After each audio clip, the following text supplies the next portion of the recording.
जनाब समर गाजीपुरी साहब को कि आप आएं और अपने कलाम से हमें नवाजें। एक बार जोरदार तालियों के साथ इस्तकबाल कीजिए जनाब समर गाजीपुरी साहब का।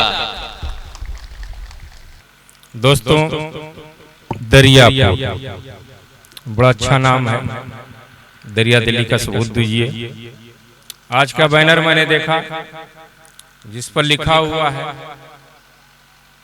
एक शाम साहित्य के नाम।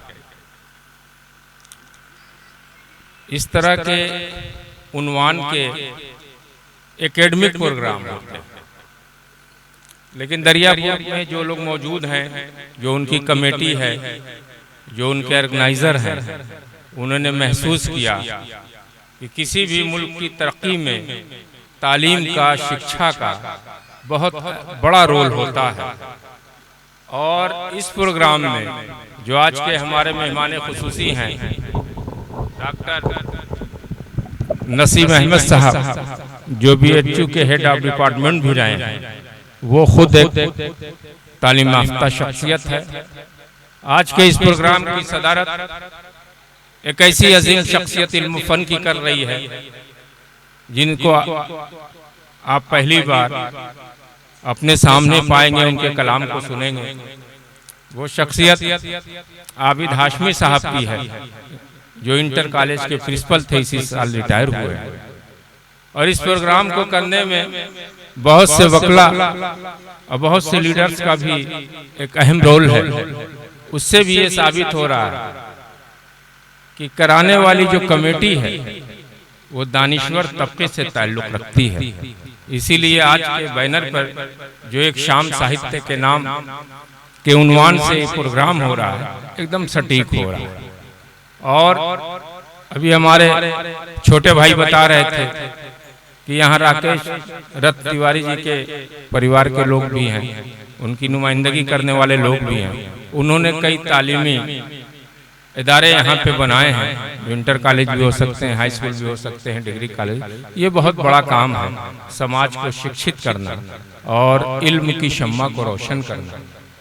जहाँ तक सवाल दरियापुर के लोगों का है, तो हो सकता है कि कुछ लोगों के लिए मुशायरा एक नया तजर्बा हो। हजारीबाग के मुशायरे में हम लोगों की शिरकत हुई थी, निजाम बनारसी भी बैठे हुए हैं, मैं उन्हीं के साथ गया था।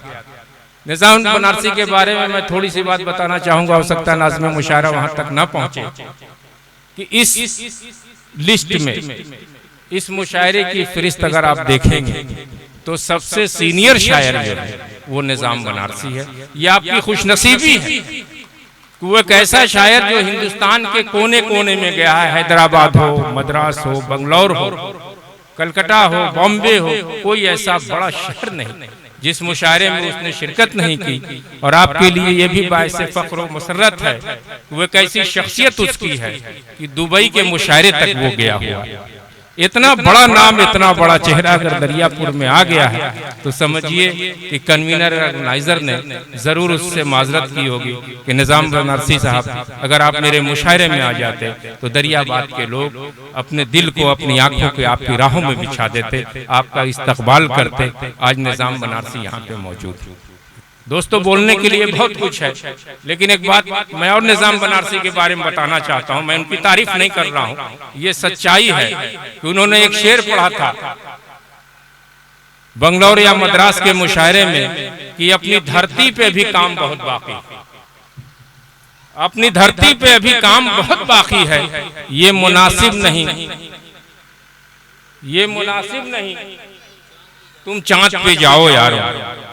आपको सुनकर के ये हैरत होगी कि हिंदुस्तान के बड़े बड़े जो उस वक्त के मशहूर शायर थे, जनाब राहत साहब थे, मनव्वर साहब थे, बशीर बद्र वगैरह थे, अखबार की हेडिंग जो आई वो इसी से शेर से आई थी।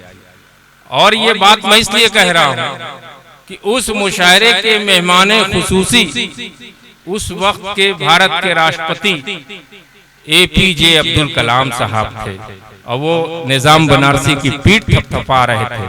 उन्होंने कहा कि निजाम साहब, अपनी धरती पे भी काम बहुत बाकी है, तो धरती का ही काम किया जाएगा तो हमारी मिसाइल का क्या होगा।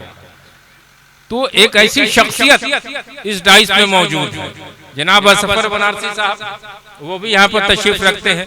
अभी बहुत से शोरा जो है क़यामगाह में मौजूद हैं, वो भी यहाँ तशरीफ लाएंगे, उन्हें भी आप समाअत करेंगे।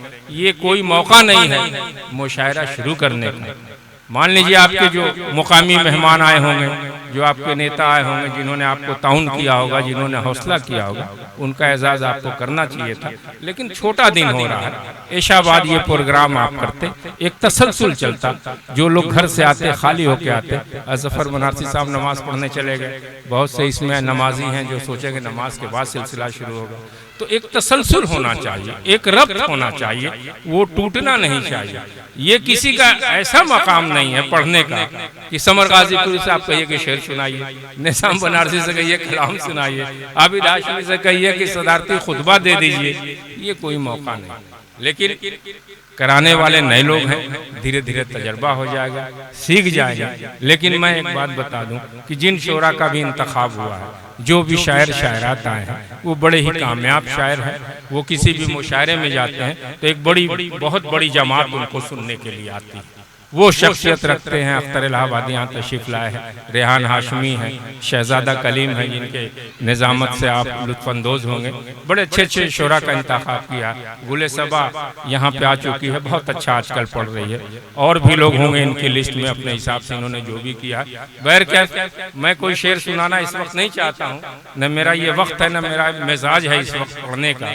लेकिन खाली वक्त को भरने के लिए अगर हमारे नाज़िम जो इस वक्त कर रहे हैं उन्होंने कहा है, तो मैं चाहता हूं कि उनकी भी लाज रह जाए। उन्हीं के अंडर में हम लोग इस वक्त हैं, वो जो कहेंगे वही करना पड़ेगा। ये 4 मिसरे मैं देना चाहता हूं, आपकी समातें यहाँ तक आना चाहिए।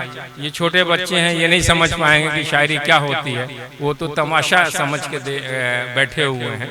हाँ, हजारीबाग का मैं जिक्र कर रहा था, निज़ाम बनारसी मेरे साथ थे उस मुशायरे में। उस मुशायरे की बल्कि निज़ामत मैं ही कर रहा था। वो बहुत बड़ी आबादी थी झारखंड की, और उन्होंने बताया वहाँ के जो मुकीम लोग थे, रहने वाले बाशिंदा थे, कि साहब झारखंड की सबसे बड़ी मुस्लिम आबादी है जिसमें ये मुशायरा हो रहा है। और उस मुशायरे की मुखालफत वहाँ के इमाम, वहाँ के बुजुर्गों ने इसलिए की थी कि उसमें 2 मोहतरमा भी गई थी। वो डर रहे थे कि यहाँ मुशायरा नहीं होगा बल्कि यहाँ पे डिस्को होगा। लेकिन वहाँ पे जब मुशायरा शुरू हुआ तो सबसे पहले निकहत अमरोही से सबसे पहले नाते पाक पढ़ाई, और उसके बाद एक सिलसिला चला। और उसमें जो भी शायर थे, इतने चाहने वाले वहाँ के लोग थे कि पढ़ते पढ़ते थक गए थे। वो मुशायरा 2 राउंड चला और बहुत कामयाब हुआ। एक हिस्से में तमाम औरतें बैठी हुई थीं, एक हिस्से में तमाम मर्द बैठे थे, बीच में बल्ली लगा दिया गया था। और आते वक्त ये हाल था हम लोगों का कि लोग रो रहे थे हम लोगों को पकड़ करके, और कह रहे थे कि जो गलतफहमी हमारे बुजुर्गों को थी कि यहाँ पे ये जो मोहतरमा आ रही हैं, हो सकता है ये डांस करे, डिस्को करे, गीत गाए, तो माशरे पर इसका बड़ा असर पड़ता। लेकिन आज समझ में आ गया कि मुशायरा क्या होता है। मुशायरा उर्दू ज़बान की नुमाइंदगी के लिए होते हैं। उर्दू ज़बान को आम तौर से बोलने के लिए इस्तेमाल होने वाले जो लफ्ज़ हैं, बहुत ही शीरीं वो अल्फाज होते हैं, और जब हम उर्दू में बात करते हैं तो बहुत अच्छा लगता है। और ये 4 मिसरे मैं देना चाहता हूँ उसी हवाले से कि दिल से निस्बत की बात करते हैं, दिल से निस्बत की बात करते हैं, हम मोहब्बत की बात करते हैं। वाह वाह। जो लोग भी उर्दू बोलने वाले हैं मोहब्बत की बात करते हैं। और मैं देख रहा था कि यहाँ तमाम लोग जो मौजूद हैं उसमें कोई हिंदू है, कोई मुसलमान है, लेकिन उर्दू ज़बान के सब चाहने वाले हैं। उर्दू ज़बान किसी मुसलमान की ज़बान नहीं है, ये ज़बान हिंदू की भी है। आप पुराने यहाँ वकील जो बैठे हैं, आप पुराने कागजात को तहसील में, कचहरी में खंगालेंगे तो बड़े बड़े वकला उस दौर के जो थे वो भी उर्दू में लिखते थे। आज उसके तर्जुमे हो रहे हैं। तो यकीनी तौर पर इस ज़बान की तरक्की के लिए ये ज़बान आम हो जाए, इसलिए इस तरह के मुशायरे होते हैं। और दरियाबाद के लोग बड़े ही मुबारकबाद के हकदार हैं कि ये खूबसूरत बज़्म सजाई है और ये पैगाम देने की कोशिश की है कि एकता अमन की पहचान न खोने देंगे, एकता अमन की पहचान न खोने देंगे, बीज नफरत और दावत के न बोने देंगे। वाह वाह वाह। एकता अमन क्या कहने, न खोने देंगे, बीज नफरत अदावत के न बोने देंगे। देश के हिंदू मुसलमान ये खाई है कसम, कुछ भी हो मुल्क को बर्बाद न होने दे। वाह वाह वाह, बहुत खूब, बहुत इस जज्बे के साथ, इस पैगाम के साथ, इस संदेश के साथ हमारे वकील साहब आए हैं, हमारे नेताजी आए हैं, हमारे शकील भाई आए हैं, हमारे नसीम साहब बैठे हुए हैं, और ये हमारे मुल्क का जो ताना बाना है इसको गंगा जमुनी तहजीब करते हैं, कंपोजिट कल्चर कहते हैं, साझा विरासत इसको कहते हैं। इस पस मंजर में चार मिसरे देखें कि सभी मिलकर यहाँ रहते, यही खूबी है भारत की। सभी मिलकर यहाँ रहते, यही खूबी है भारत की। ज़मीने हिंद की मिट्टी में खुशबू है मोहब्बत की, ज़मीने हिंद की खुशबू, ज़मीने हिंद की मिट्टी में खुशबू है मोहब्बत की। यहाँ जुम्मन मियाँ की दोस्ती पाणे के घर से है, कहीं मिलती नहीं ऐसी मिसालें अमन व मिल्लत की।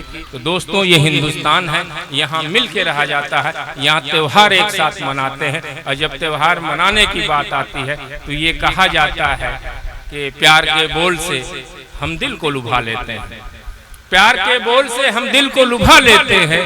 घर पर त्योहार में हम सबको बुला लेते हैं, घर पर त्योहार में हम सबको बुला लेते हैं। ईद, होली और दिवाली के बहाने हम तो अपने दुश्मन को भी सीने से लगा। बहुत खूब, बहुत खूब, क्या कहना है। हम इस मोहब्बत के साथ आए हैं, इस सद्भाव के साथ आए हैं, इस संदेश के साथ आए कि हम मोहब्बत करने वाले लोग हैं। हम मोहब्बत करने वाले जात पात नहीं देखते, ऊंच नीच नहीं देखते। आज एक सफ में वो लोग भी बैठे हुए हैं जो दूसरे मजहब के मानने वाले हैं, आज उस सफ में वो लोग भी बैठे हुए हैं जो दूसरी बिरादरी से ताल्लुक रखने वाले हैं। लेकिन ये मुशायरे कभी सम्मेलन होते हैं तो पंडित जी के बगल में हमारे मुल्ला जी बैठ जाते हैं, गुप्ता जी के बगल में हमारे शाहिद भाई बैठ जाते हैं, हमारे नेताजी के बगल में हमारे इमाम साहब बैठ जाते हैं। ये खूबसूरत पैगाम कभी भी देता है, शायर भी देता है। जब मेरा दौर आएगा तो मैं बहुत कुछ सुनाऊंगा, लेकिन मैं चाहता हूं दोस्तों कि एक बार जोरदार ताली हमारे इस नाज़िम के लिए बजाई जाए जो बहुत मेहनत के साथ इस बज़्म को सजाया है और इतने अच्छे अच्छे लोगों के साथ हमें बोलने का, बैठने का, देखने का मौका फराहम किया। शुक्रिया।